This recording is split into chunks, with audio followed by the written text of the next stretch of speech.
This village is really the end of the civilized path that we're traveling on our way in to try to access these peaks, and it's a really tiny little village. I would guess maybe 10 people live here, and I don't think any Westerners really ever come here, so it's kind of the end of the formal path for us and the beginning of what we really came here for. So tomorrow we're gonna leave tea houses and get into really full-on base camp, and the day after that probably start trying to climb and see what we can find.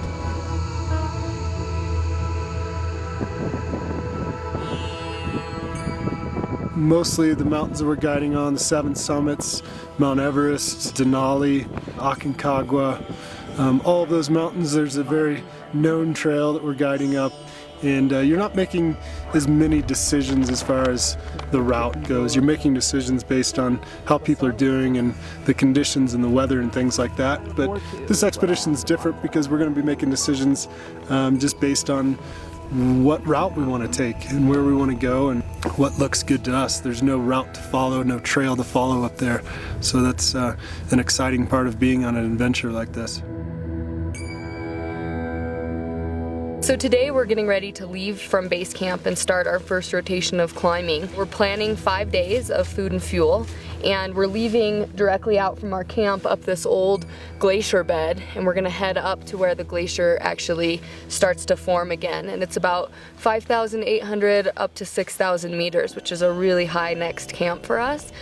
So we have to have all of our equipment for climbing, all of our equipment for camping on the glacier, all of our food and fuel and warm clothes and rescue equipment and everything, and there's still so much unknown. We don't know if we're gonna find rock climbing conditions or ice climbing conditions or just glacier walking conditions.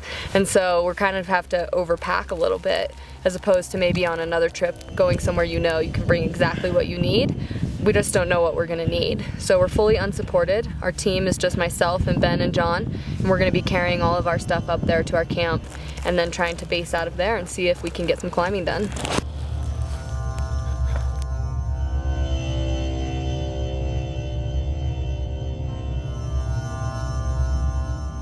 Yesterday when we left base camp, we started out traveling up this really rocky moraine, and it was particularly challenging because of a couple inches of new snow. So we were plunging through over our knees up to our waists in some places, and it was a little bit scary because it's the kind of terrain that if you do slip and fall, you could really get hurt, break a leg, or blow out your knee or something, and we're kind of in the middle of it. There's no way out. You know, if something happens, we're looking at a pretty hairy rescue situation.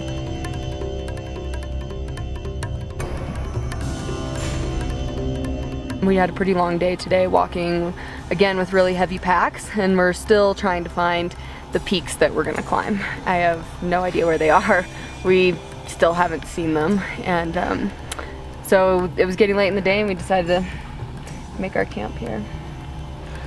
We did. It was a difficult, another challenging day today, just in the terrain. Snow over rocks, big boulders, small rocks, just very tricky to navigate through and dangerous. It's so fun because we don't know what's around the corner, and we have no idea if we're gonna have to walk for 10 more hours before we even see the peaks. But the fun factor today definitely fell off the cliff for me. I wasn't having very much fun. Me too. I think we all kind of felt that way.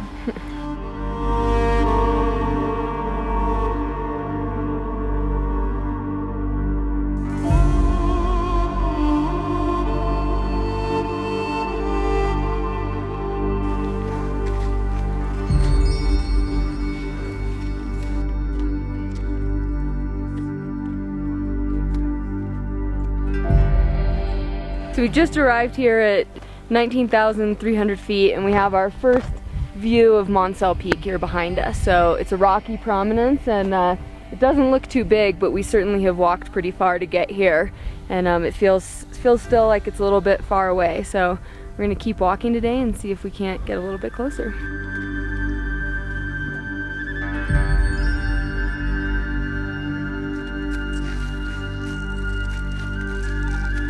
We had a decently long day, and then we did get very high up on a prominence of Mansail Peak, and sort of got shortcutted at the end with a little bit of technical rock climbing and getting pretty late in the day. And so we came back down and we talked about it this morning and decided that it'd be better if we went back down to base camp, rested for a few days, and came back up a little bit refreshed to try some of our other objectives.